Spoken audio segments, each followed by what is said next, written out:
Hi, and welcome to another Never Alone virtual live stream event where we continue to talk about the abuse of power, the military reform that is needed for our survivors of military sexual trauma in the United States military. I'm your host, Carrie Jeter, and I am so glad you have decided to join us for another crucial discussion. There is a little bit of an adjustment this evening. We were supposed to have a media representative and a legal representative to talk about the process and how it has really changed and what should happen and how the media helped along the process with our fallen sister, Asia Graham. However, with the trial of Christian Alvarado coming up on Monday, we had to make a slight adjustment. And so tonight we are just going to talk about some legal processes, both and criminal investigation processes that should have happened and that could help future survivors. And so without further ado, we're going to get into this conversation. There is a clear disconnect from the American public to the military social, cultural, and even legal process. Soon after World War II began this disconnect when President Truman relieved General Douglas MacArthur from authority because he did not like the civilian authority over the military, a principle that is clearly outlined in the United States Constitution. So fast forward to 1974, the U.S. Supreme Court made a decision that effectively placed the U.S. military outside the Constitution, which was a fear and a known avoidance of our founding fathers that they set up this country with the Constitution to prevent. The Supreme Court, the case was Parker versus Levi. Levi was a captain in the United States Army who was court-martialed because he refused an order to teach special forces about skin diseases. And he also said a few choice words against the special forces, calling them names. The Army alleged Levi's speech promoted disloyalty and disaffection among the troops. He was found guilty and he served 26 months of his 3-year sentence. The U.S. Supreme Court upheld the court-martial conviction. I'm going to read just a small excerpt here from this book called The Cost of Loyalty by Tom Bakken. In upholding the Captain Levi's conviction, the Supreme Court held that the military may withhold constitutional protections from soldiers to ensure uniformity and good order and discipline. Writing for the majority, Justice William Rehnquist reasoned that the military is, by necessity, a specialized society separate from civilian society, and that the military has, again, by necessity, developed laws and traditions of its own during its long history. The little-known decision by the court allowed the military legally to extract itself from American life. The court's decision effectively eliminated constitutional protections for soldiers when the military asserts a need for good order and discipline, which it will argue it always needs. It is no longer the Constitution, but rather military officers acting individually or collectively who are authorized to determine what, if any, rights soldiers may possess. One arrives at the sobering, frightening realization the U.S. Constitution does not apply to members of the U.S. military the way it applies to everyone else. The rule of law has become less prevalent. Individual officers make all the rules without being effectively constrained by legal doctrines or democratic norms. Where there is such discretion in authorities, the lack of accountability, there are fertile grounds for corruption. And we have seen that over the course of many years with the issue of military sexual trauma and the abuse of power. So tonight we are going to discuss the legal and criminal process as it relates to the sexual crimes in our military, how silence allows criminals to multiply and leaves victims feeling powerless, and the avenues for justice for survivors of military sexual trauma and the abuse of power. We're going to discuss some alternative avenues as well as what should happen when crimes are reported. So our guests tonight are Aniela Smansky. She is a military and veteran law attorney who has over 20 years of experience as a Marine judge advocate, both active duty and reserve time. She has been a command legal advisor, including sexual assault cases, representing sexual assault victims, and lobbied for Congress for VA improvements for military sexual trauma survivors. She is currently a lieutenant colonel in the Marine Corps Reserve and is in private practice representing and advocating for service members and veterans. We also have Colonel Wes Martin, retired Army colonel. He started out as a private and made it all the way to the rank of colonel with over 10 years of command time to include 2 battalions, 1 group, and 1 base. He is a military police officer with an impressive career in anti-terrorism, force protection, and information operations as well. In the 1990s, Colonel Martin began expressing his displeasure of his then military chain of command and pursued a decade-long mission to which challenged senior leaders in the military to address the problems of sexual misconduct, abuse of authority, and the Army-wide corruption and cover-ups. He is also on the executive board of Never Alone. He has a degree in law enforcement and corrections with 2 additional masters in politics and business. So without further ado, I'm going to bring up our panel for discussion tonight of why, how the process and what happened with Asia Graham should not happen for anyone else. She was forced to remain silent by her chain of command. And as a result of that, she had an untimely death. And we have made a commitment not only to this Gold Star family, but to multiple Gold Star families who reach out to Never Alone to advocate and be the voice for our fallen brothers and sisters. All right. Welcome, Daniela and Wes. How are you this evening? Ladies first. Doing great, Carrie. And so pleased to be here joining Wes on this really important topic. Thank you for being here. Daniela, it's a pleasure to meet you. We were connected through a fellow lobbyist who does a lot of great work with Congress as well. And I'm really super excited about the connection that we have with you tonight and moving forward. Wes, thank you for being here as well. Thank you, ma'am. Vanessa, looking forward to working with you. Carrie, always a pleasure. So let's just kind of give a broad stroke of what is going on with Asia Graham's offender and how he stands starting trial on Monday for multiple convictions, including hers, and maybe just kind of give a broad basis of what is about to happen. Sure, I can speak a little bit to that. So his trial is beginning, so he hasn't been convicted yet, but there are several allegations that he engaged in multiple instances of sexual assault, not only against Asia Graham, but other alleged victims as well. And that's what's really troubling about this case is that he has so many allegations dating back many years.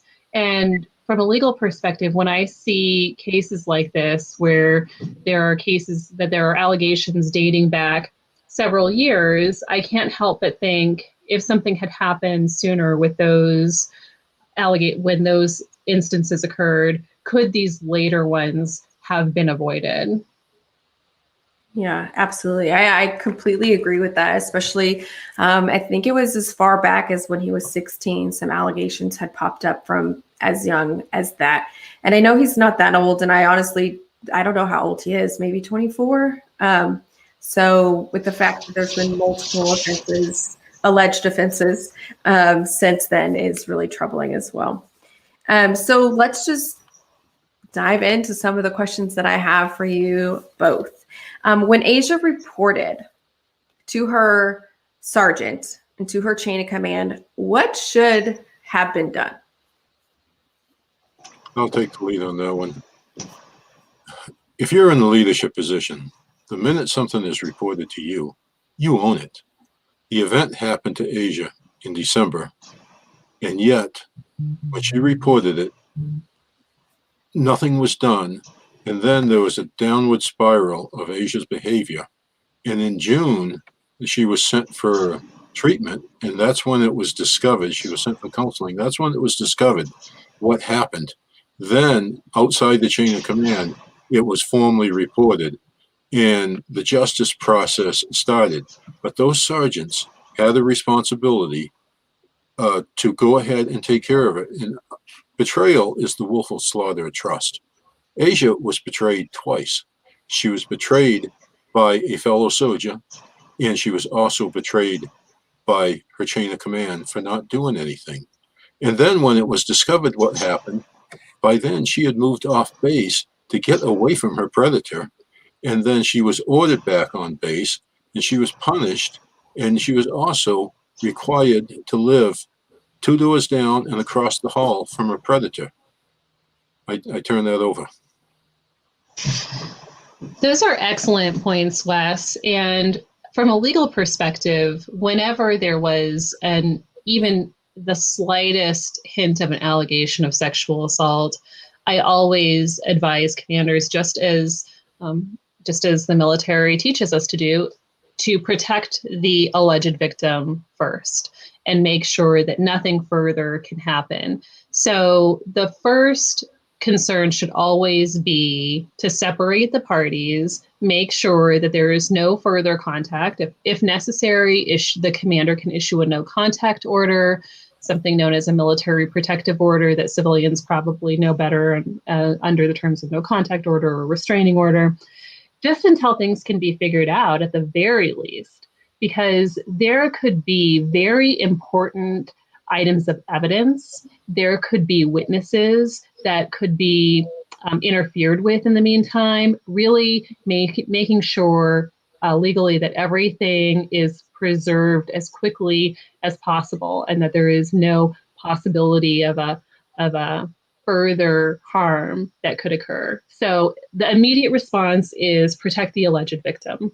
And we have mechanisms in place in the military to attempt to ensure this. We have uniformed victim advocates. We have different types of reporting, like restricted and unrestricted reporting. We really have done a lot to try to put in place some structure to ensure that stuff like this can happen. So it's not for lack of way to do it. It's just for lack of actually executing it properly. For sure. And just for the conversation, she actually first reported to her chain of command back in February, a short time window from when the actual act occurred. And then nothing happened until the behavior thing started generating in her, which I would like maybe for you guys to discuss that. And as a leader, both of you, not only just in your professions, but as leaders, when we start to see a normally good soldier, right, that has good order and discipline and does their job, shows up to work and starts having behavior issues, like that should be a red flag for there's something underlining going on. And this command already knew that because she had said that back in February. So when she went and got the help in June, that's when somebody outside of the chain of command started the process. So that's where I think some of the disconnect is as well. And you both have made mention to, her being there in the barracks with him. She did move off post and then she was forced to move back on post. But not only that, but she was a part of the HHC company headquarters. And twice in my career, I ended up in headquarters. Well, I guess multiple times because I was either S1 or staff officer or special staff. So multiple times I was up there in HHC. And I thought in my time when troubled soldiers or soldiers who were in trouble, they either, had a bad drug test, they were arrested for a DUI, or there were other problems, they did put them in HHC headquarters company for supervision, if you will. And that's what happened with Christian Alvarado, but Asia Graham was already assigned to HHC company. And so they moved him out of Echo company into HHC. So what advice would you all have given the commander in that situation with the barracks and him reporting for duty to her assigned duty location? Oh, 100%. I would have advised the commander to ensure that they were as far apart as possible. putting them so close together, both in their working and their living arrangements, was just a recipe for disaster, in my opinion. And there are mechanisms in place that would allow for alleged victims to be provided expedited transfers. So I'm confused why the command wouldn't have at least exercised that option of an expedited transfer for Asia Graham, because I can't think of a situation where they could say, well, we had no choice. You do have a choice. You have an expedited transfer option. So I really don't see a reason why this happened. Mm-hmm. Wes, you're muted.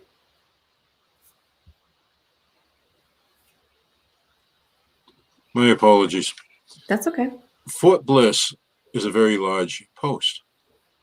All it takes is one sergeant major to call another sergeant major and say, I've got a problem over here. I need you to house one of my soldiers. And the other sergeant major could easily have stepped up. Battalion commander could have done the same. The level of command where you can make the most positive or the most negative impact on soldiers is battalion command. Company commanders, those are captains. They've got maybe 5 to 8 years time in service. They're still learning. Battalion commander, it takes 17 years to make a good battalion commander. There is no reason that battalion commander couldn't have stepped in. And being that she was in the HHC, that means she was in the same command as the battalion commander and the sergeant major. The mechanisms were there, but apparently nobody did the harder right over the easier wrong. One phone call from a sergeant major to a sergeant major, pending, she could have been out of there within 20 minutes. For sure. And I like how you actually brought up the expedited transfer situation, because unfortunately, there was another young lady in the same command who alleged that Christian Alvarado also sexually assaulted her. And I want to go into about details about their demographics, because I think that plays a role in the conversation that we're about to have. And I also want to caveat too that the women service members are 19% more diverse than our male service members, just out the gate, right? And so Asia Graham is biracial. She was also bisexual female in the same command. The other young lady that came forward was a heterosexual white female. They both asked for expedited transfers. Asia Graham was denied, and this other individual was granted. So on that, could this also be potential civil rights violations? And why, if it's good enough for one individual, regardless of, like, take demographics away, but the expedited transfers are there for a reason. And if they're there for a reason and it's good enough for one soldier, then it should be good enough for the other soldiers. So do either one of you want to speak more to that specifically? So the real concept behind the underlying principle of civil rights is that everybody should be treated equally. We should not be treated differently based on any immutable characteristic, including your race or your sexual orientation. And that is really the bedrock principle that this all rests on. So if there is any reason why they were treated differently other than what appears to be the case, it would be really helpful for the Army to explain that. Because absent some really compelling justification why they were treated differently, it does lead one to wonder, is this based on merely their race, their sexual orientation, or is there some actual valid reason for it? And that's what I'm wondering. I haven't heard the Army come forward giving an explanation as to why the two outcomes were so different. And it would be really helpful for the dialogue to understand what that is. I'll go ahead and build upon that. If it withstands being part of Army regulations and has stood as part of Army regulations, there is no reason one person, male or female, say it was a male that had been sexually assaulted, had been biracial, bisexual, the regulation doesn't make a difference between any of those. The regulations should have been followed. So the precedence was set that one female was allowed to go ahead and transfer. So there was no reason another one wasn't. It was, I wouldn't build upon that it was intentional, but I do build upon it was certainly incompetence. Yeah. And we hear all the time, right? Right now, this is a really big conversation, especially with the untimely death of Vanessa Guillen. The fact that there was all this real big push for military justice reform. And I bring that up because right now there's even resistance in that change, but it's like so necessary because so many are in this situation where is the consistency, where is the transparency of the military? And that is one of the huge concerns that I have as a former public affairs officer. And I know it's kind of going into some of the media, but we're not going to go into that too much. But when I'm asking these questions for reports that I am writing and articles that I am writing, I'm given these answers that I need to go ask this other public affairs officer, or this is what happened with her case, and this is why this has happened. And so one of those specific things is about the CID investigation for her death. And in the findings of this investigation that they say was wholly and fully and completely investigated and closed, when I asked the question about why she was the only individual with fentanyl in her system and how it was ingested, how it was put into her body, then they couldn't give me an answer because it's still under investigation. So it was kind of like, what is the answer here? Is it still under investigation or is this closed?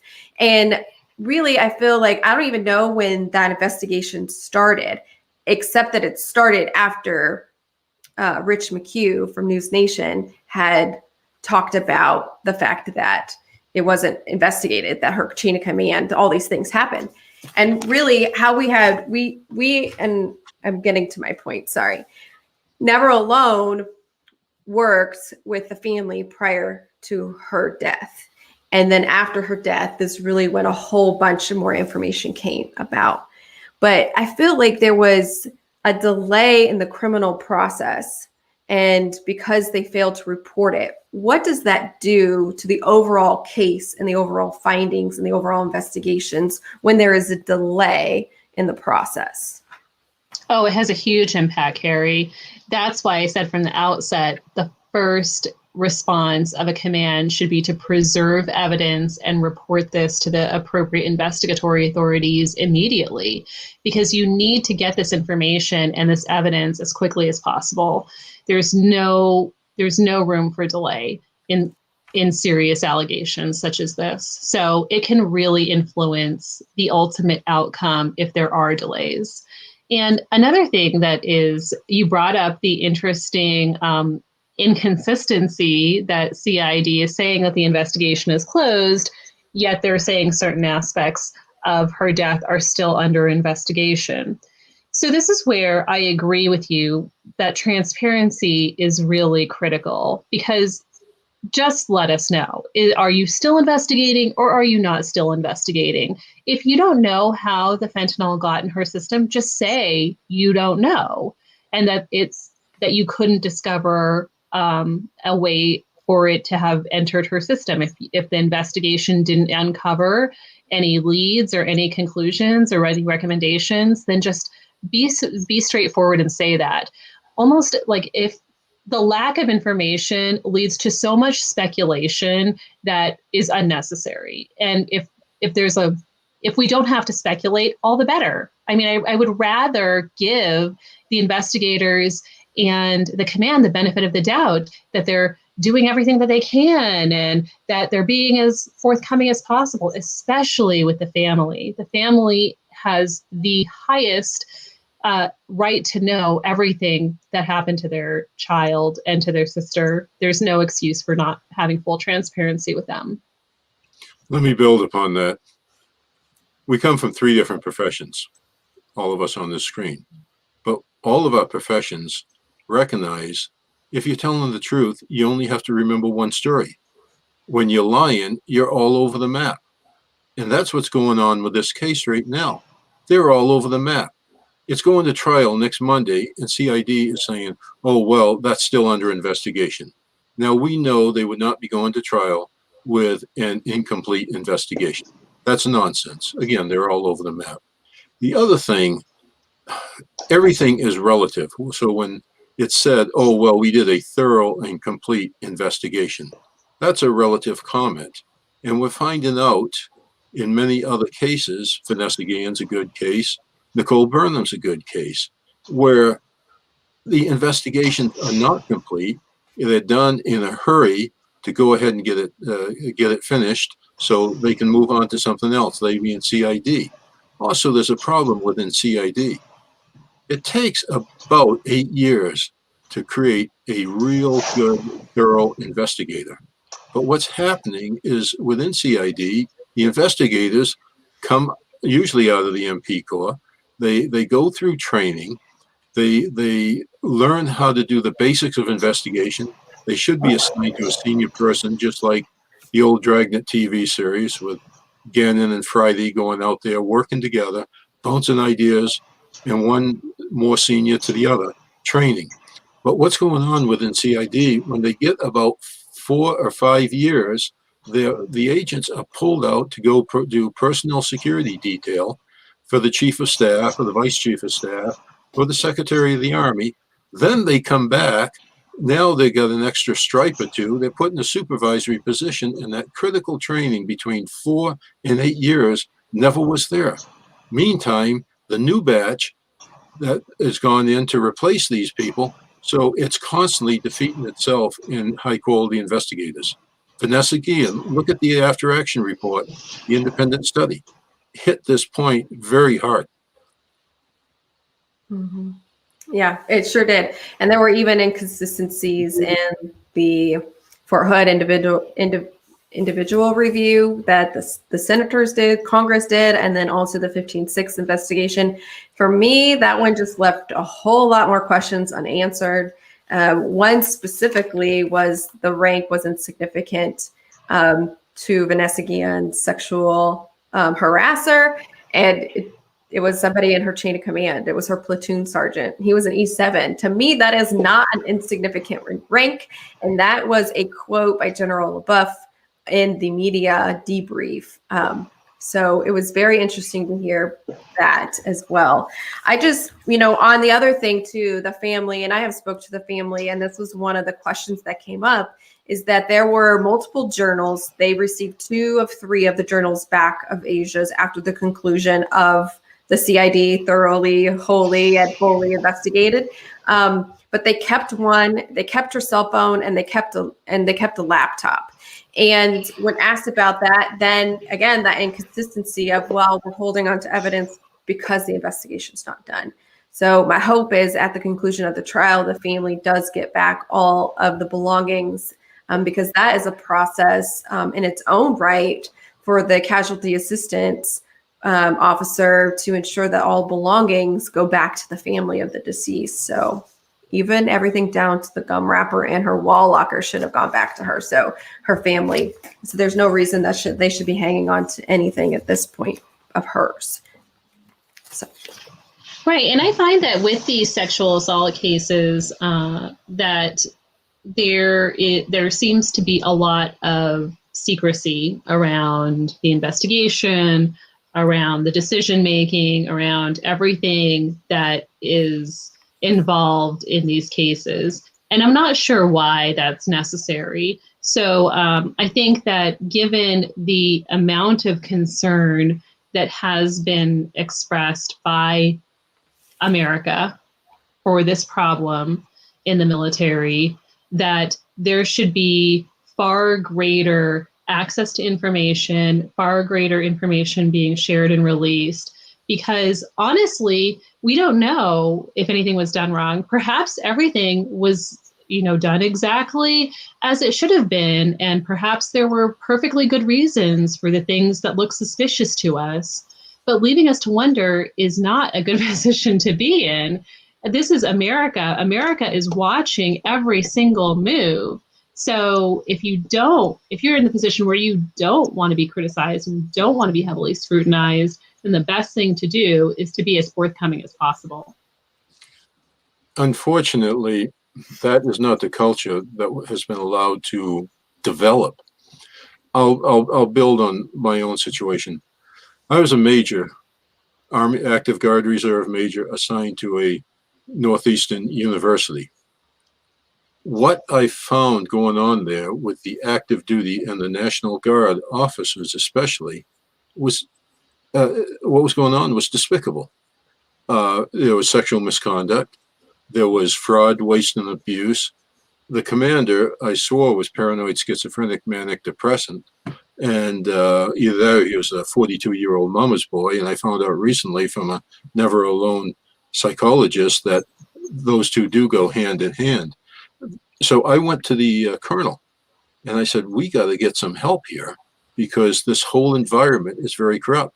I'd be dealing with the officers and the NCOs during the day.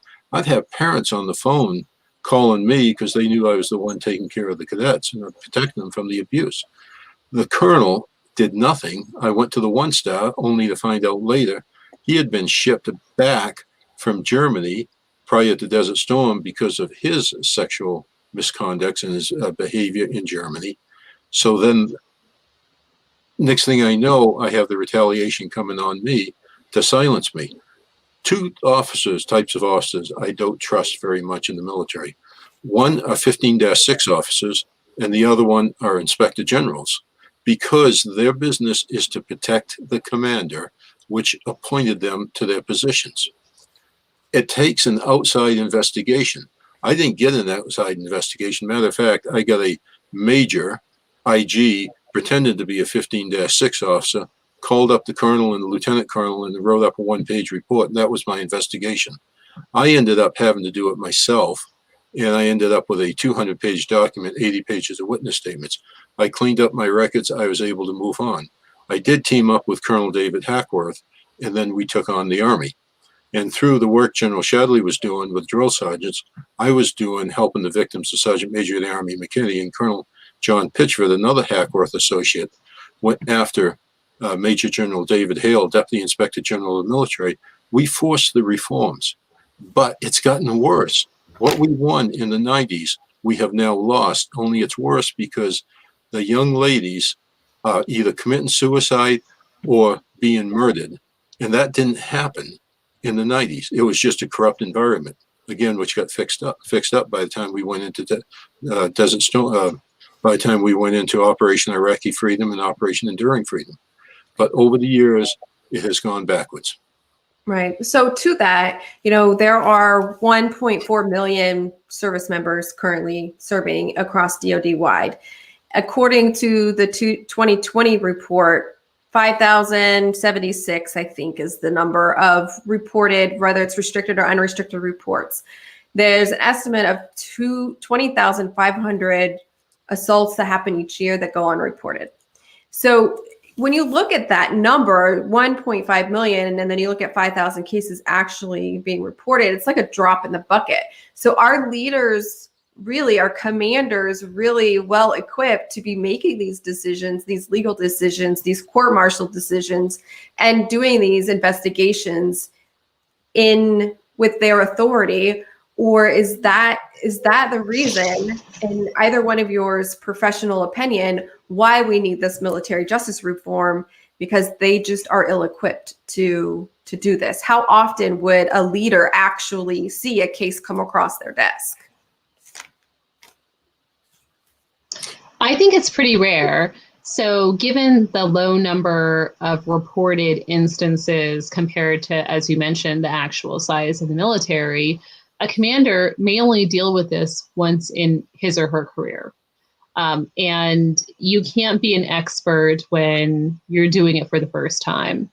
And commanders stay in command for relatively short amounts of time, like basically 18 to 30 months. And during that time, you can't be an expert on things like sexual assault. And I do think that the military has put in place at least mechanisms to try to help them. So there are, in the Army, there are SHARP advisors Every commander has a judge advocate. So there are tools to help them deal with these issues. The biggest thing that I always told commanders, though, is use common sense. Don't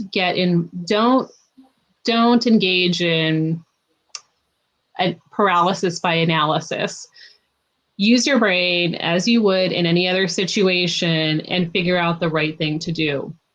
Because a lot of times the answers are just common sense, and they get, there's a lot of fear that comes along with a sexual assault allegation, that you don't know how to handle it. You maybe don't know, you maybe feel uncomfortable with the subject. Totally understandable. You have people there to help you through it. You have sharp advisors, you have lawyers, you have senior commanders.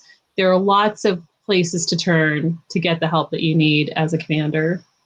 Yeah. And then I would push back. I'm going to play devil's advocate here, because on the flip side, you also have a performance review, and you also don't want to report higher, whether that's a battalion level or a company level or a platoon level. Like, you really don't want to report higher that you have an issue within your command. So you're going to try to show face and not forward that. So that's where I think some of the corruption and the silence and this environment is breeding, is because individuals are worried about their performance record, their OERs, what it is that the command has to say about them. And if there is havoc going on in their command under their responsibility, they're going to try to do their very best to not allow that to seep out, which is actually counterintuitive. When you have a problem, you want to attack it, right? When the enemy shows up, you don't want to just sit there and allow, the enemy, whether it's a foreign enemy or in the battle, to infiltrate your whole camp. You want to stop them before they can get to the center of your camp. And so that's where I feel like there is that culture of silence and that culture of loyalty, especially as we get higher up. We've seen it with, our whistleblower, our founder, Amy Frank's story. The higher up, the more generals that it involves, that the bigger the conspiracy is to keep it silent and to not allow people to talk about it. So Wes, do you want to talk more to that? Like where we have, it does feel like a drop in the bucket because commanders do rotate so quickly, but then there are also career officers that see this over and over again, and they are a part of the problem too. They are. I used to get pounded upon because I would start my commands, and during my periodic briefings, I'd put out, I have 5 kill zones, lay to 6. You walk into one of those kill zones, I'm taking you down. I tell this to the troops, and I said, go tell the IG if you don't like what I said. If you're a racist, I'm coming after you. If you're a sexual predator, I'm coming after you. Lose a weapon. Illegal drugs anytime, alcohol on duty, gross safety violations, and then I added abuse of authority. I actually had an IG investigation on me because I was intimidating troops. I was intimidating the corrupt ones. The good ones loved what I was telling them, and I did enforce the standard. It's unusual for a lieutenant colonel to end up with 2 battalions. My 2nd battalion, I had already completed 1 command. I was a deputy group commander, walked into my boss's office, and he said, I got an additional duty for you. Go take command of that battalion and do something with that officer corps. So my additional duty was a battalion commander till the general found out. And then he said, I want Martin focused strictly on that battalion, not running the group staff as well. My 1st battalion, I had an E9, not my command sergeant major. My senior training sergeant was a racist alcoholic pervert. I went after him hard, and my command did back me up. And they sent in a 15-6 officer who did do a good job. My 2nd battalion, I'm working at my desk, and the warrant officer walked in and said, you and I got to talk. What you got, Jim? And he told me, he said, this E7 had sexually assaulted an E4, and the captain was covering it up. Now the captain was putting in the E7 for promotion to E8. And at that moment, I owned the problem. I engaged. I called my colonel, different colonel than the other battalion, different colonel than the one who appointed me, because time had elapsed and the first one had moved on. That colonel said, "Oh, just move the E7 to another command." I said, "I refuse." I called the division HREO officer. We didn't have shop at that time. And he said, "That's an awful lot of work." So I ended up having to take out that E7 by myself. And I did.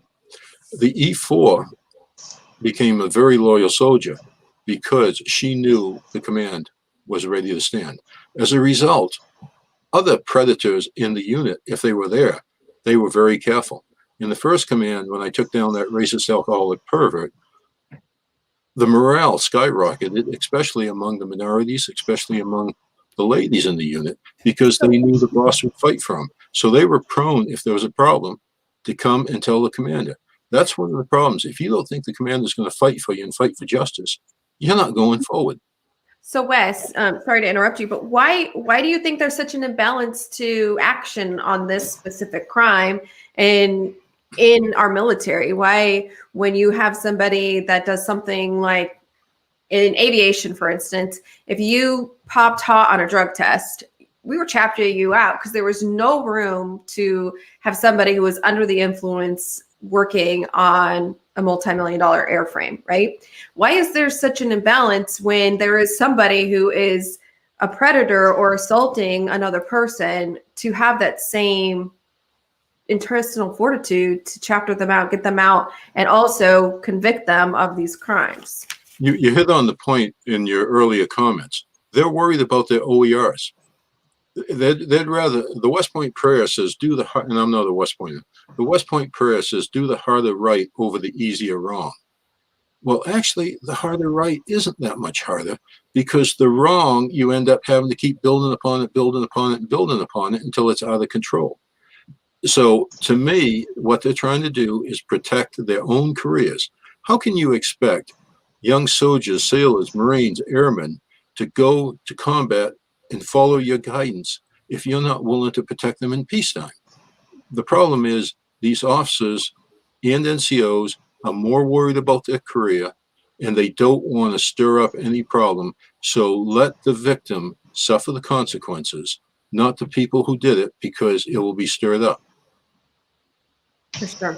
So, and I have another question, but I just want to let the ones who are watching live with us, if you do have questions for this panel, please feel free to drop those comments in the chat and I will ask them for them in the remaining time we have together today. The other thing I do definitely want to mention is that if you are currently seeking help and you are not getting the answers you need, I highly encourage you to reach out to neveraloneadvocacy.org. One of our team members will be there ready to take your intake and help you through the process. The bottom line for all of us here at Never Alone and you on the panel, I know both love our military and want the military to be the best that it can be because we believe in it. We all served. We all know what that means to put on the uniform and the pride that we felt when we were wearing it and the reason why we served. So as advisors for the commanders, I mean, I feel like there's that inability to actually fully speak your truth, to fully speak up and say, hey, you are in the wrong, sir, or ma'am, you need to do this. This is what I advise you. Don't do anything different. But at the end of the day, we're just advisors, right? Judge advocates are advisors, PAO are advisors, sharps are advisors, victim advocates are advisors. The commander has to make the decision to take our advice and to do that harder right over the easier wrong. But I firmly agree with Wes. Like you tell the truth, you only have one story to remember. When you lie, you have multiple stories to remember and it gets extra complicated. So what advice would you guys give to those who are in the advising roles and then also to the commanders who are heeding that advice, how to start making a difference for victims in our military? My answer is to always document everything. So I can't tell you as a lawyer how many conversations I've documented to make sure that I remember what advice I gave to somebody, because your memory will fail you. Your memory is one of the worst senses that we have. So make sure to document everything so you can remember what you did in that situation. If there is later, say, an inquiry into how did it end up this way. And I just want to say, in my career in the Marine Corps, I have worked with some amazing commanders. And I think that probably 99%, if not more, of the decisions that I've seen commanders that I've worked for make have been what I would consider the right decisions. So they're not, I don't want it to appear that all the commanders are out there messing things up and making wrong decisions, because they're not. However, your emphasis on the role, I think, is really important. And this is why I think that legislation such as Military Justice Improvement Act is not the only, or perhaps maybe even the best answer. Because from my perspective, holding commanders responsible is really where the rubber hits the road. And that's where the change should be happening. So if these commanders are, say, the ones who are making the decisions that aren't the best, then they need to be held responsible. There should be no way to escape responsibility for putting any interest other than the welfare of your subordinates right up front. So I think that commander responsibility is huge in this process. And if we don't address holding commanders responsible in the process, then we're really missing a huge element of the big picture. That one was really well covered. And there's not much I want to add to it, because the key is accountability at all levels, accountability of the predators, accountability of the sergeants and the commanders who fail to do their job. As in the case of Asia Graham, those sergeants that did not go forward with that information, the lieutenant that gained the information, it did nothing. Then went and got all the way up to the commander. Hold them accountable as well. It should not take a death of Vanessa Guillen to wake up the military. We are already saying there's serious problems before that young lady was brutally murdered and butchered. Yeah. And I would just like to say too, that there are parents who have been suffering for some time, over 15 years for Lavina Johnson's parents, that they lost their child to a grotesque murder, in my opinion, not a suicide. And the thing that one of the point of our conversation tonight, right, is that she was told to shut up, that we won't remain silent. And what I loved about Vanessa Guillen's mother and sisters and father is that they went hard. I'm going to use an analogy from basketball. They went hard in the paint, telling their story, using their voices. And I really want to encourage anyone that is suffering in silence because they've been told to be quiet, that there is power in your voice. There's power when you reach out to advocates like Never Alone, or a lawyer like Aniela here, that you can really help shape your narrative and your truth, and telling your story and giving those facts that they're telling you not to share. So I highly encourage you to reach out to someone like us to help you share that and to break that silence, to help perpetuate the change that is so necessary. We do have a couple of comments that have come in, so I'm really excited about this. Lindsay Rowland says, we have seen some recent congressional hearings on improvements to IG and their relationship to the command, and perhaps making parts of CID civilian. Do you see any of these changes potentially assisting in cases like Asia Graham's? I do, Lindsay. And the reason why is, Wes touched on it previously. These are the types of cases that need highly skilled and experienced investigators. And we can't leave these extremely important investigations to people who are less than fully qualified. I have every respect for CID. I have every respect for NCIS. I think that they do as great a job as they can. However, if you compare what civilian law enforcement does compared to military law enforcement, you'll see that there are highly specialized sexual assault, sexual predator, and homicide investigators in civilian law enforcement units, that perhaps that's all they do their entire career, is focus on those types of cases. And that's the reason why they're so good at them.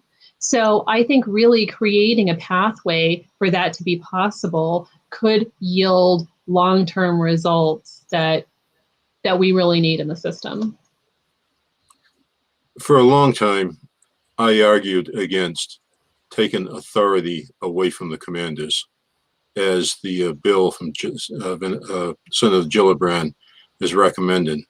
However, over the past year, I have changed that position because the commanders are not properly using that authority. They're using it more against the victims than they are against the predators. And if they can't handle the authority, then it needs to be placed elsewhere.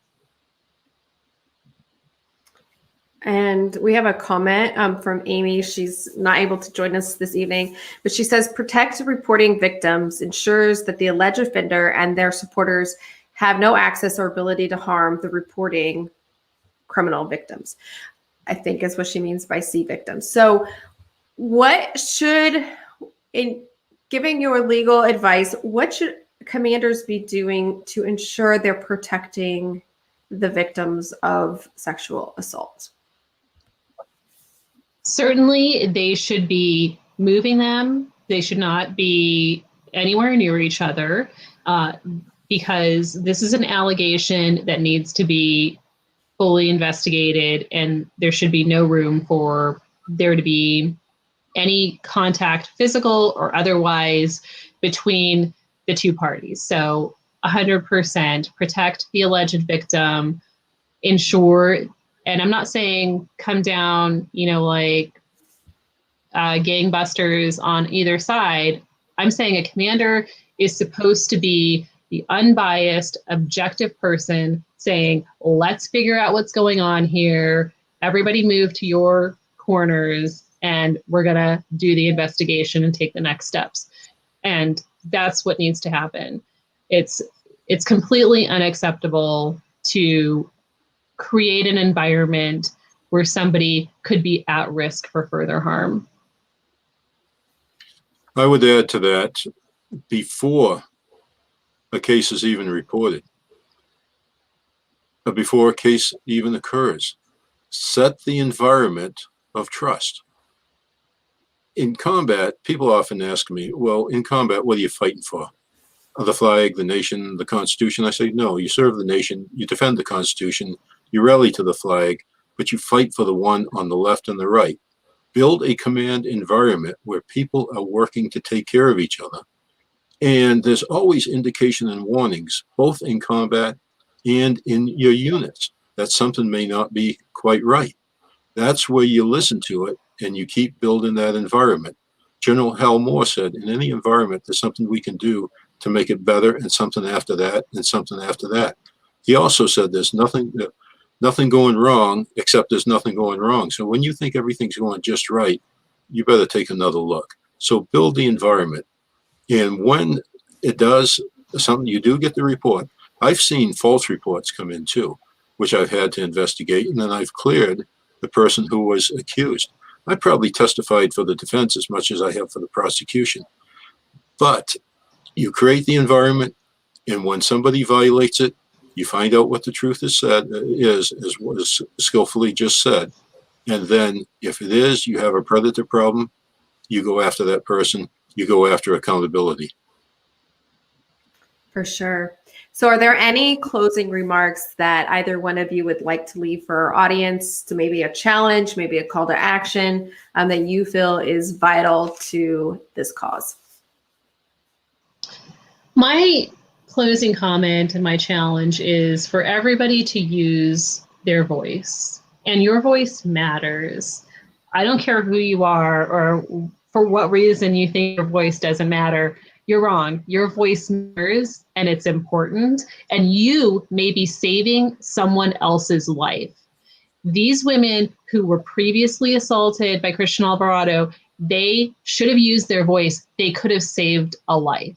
I mean, think about that. You do not want that on your conscience.